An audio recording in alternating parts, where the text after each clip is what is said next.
Hey there, my name's Coach Lucas and you're watching Empire Building. Thought I'd jump on, do a quick candid video in the truck, seeing as how we just got word that it's looking like Russia may invade Ukraine. Coincidentally, full disclosure, I actually did sell some stock today. Before this happened, obviously this was just sheer luck, but I thought I would take 20% off the top, just considering I didn't feel comfortable with full exposure, and I thought, okay, we've had a sufficient enough bounce. We still got a lot of uncertainties out there, and it didn't make much sense to me to not have any cash sitting around. So I thought I've shaved some off and see what happens next. I also exited all of my DeFi positions, but I held on to all of my Bitcoin and my Ethereum. That's just those are just positions I have no interest in touching. They are for the long term, but this way I felt it was a prudent thing to do. I've been flip-flopping on this for a number of weeks now. At least I didn't capitulate at the bottom, but yeah, it seemed like a pretty balanced, rational thing to do, so I did it. I did talk about this in the Discord immediately after I completed my trades, and then about an hour later this happened. Obviously, as I'm recording this, there's still not a whole lot of details. I think Biden's supposed to come out and do a press conference imminently. I'll do another follow-up video once we know more about what's going on. But yeah, definitely markets don't like to get shocked like this. And I'll admit it's somewhat suspicious that it happens, on a Friday, 2 hours before the market closes. But, I guess these things are as timely as they need to be. Early reports are saying that, there could be an invasion within a couple of days. So yeah, very definitely something that we need to be paying attention to. I know that some people hold the position that this is another manipulation tactic. Honestly, I'm not so sure about that. But yeah, this is the market that we're in. Obviously, I was aware of the tensions surrounding Russia. I had actually followed some of the details and the rhetoric and tone that Putin has been taking. My opinion is that this is a very intelligent person. Putin, in my opinion, the man's a sociopath, but he is probably the smartest of all the world leaders out there in terms of intelligence and understanding game theory. That's why I was not shocked to hear that he doesn't hold a negative opinion of Bitcoin. I think he understands it quite well.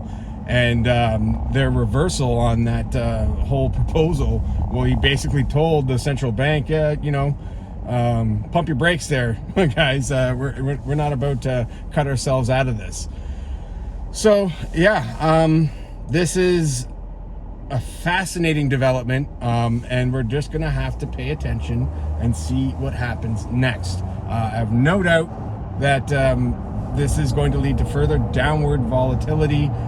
So no, I'm not looking to just immediately go back and buy this dip. My intent was to sit tight at least a month or two, see what is happening with these markets, how they're developing as we digest this news. And the Fed, really it was the Fed FOC meeting in March that I was interested in holding out for, just to see how the market reacts between now and then and following that announcement.